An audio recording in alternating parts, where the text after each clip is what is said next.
Hey there, if you're like me, you are absolutely captivated by digital painting.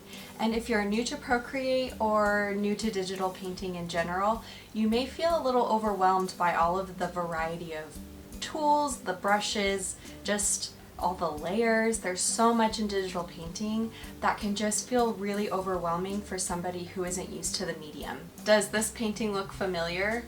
It's a little hard to pinpoint why this painting is so representative of the novice or amateur digital painter, but it's pretty easy to notice when somebody is not comfortable with the digital medium just by looking at the techniques they've used in their digital paintings. So today's class, I'm going to show you how I take a painting like this and turn it into something like this.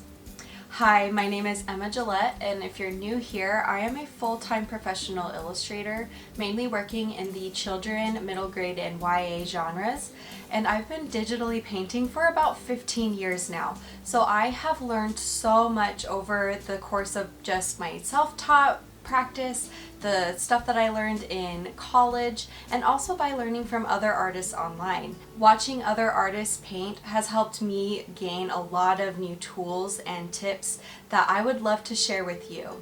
My personal illustrative style is fairly rendered, but I like to keep a little bit of magic and whimsy and a little bit of stylization in there. So if that's the kind of style that you really like, then I hope that you'll really enjoy this class.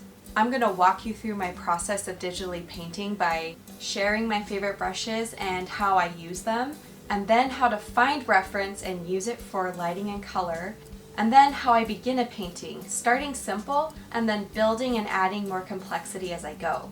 And then some powerful hacks using layer styles to add extra depth and interest, and lastly how I add those little finishing touches that make my illustrations shine. Because it's almost spooky season at the time that I'm recording this class, I'm going to paint a vampire girl.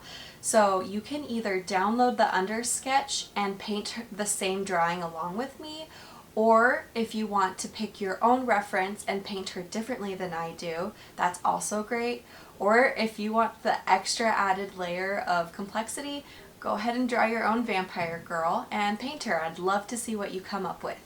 Any of these options are great, and I want you to pick whatever's going to feel the most fun or useful to you, and I'm really excited to see what you do. When you finish your project, I would love for you to share it in the project gallery. I love seeing what my students create and seeing the growth that they have, and if you have any questions, you can also ask me in the discussions tab. I am so happy to give critiques and advice over there. Also, if you share your post on Instagram, go ahead and tag me in it using my handle. I love to see my students' works over there. The tips that I'm going to share in this class are so easy and effective, and while it takes lots of years and time to become really proficient in digital painting, I know that after this class you're going to find that every painting that you do is going to look less and less like this one and more like this one. After this class, you will never digitally paint the same. So let's grab our pen and our iPad and dive right into this class.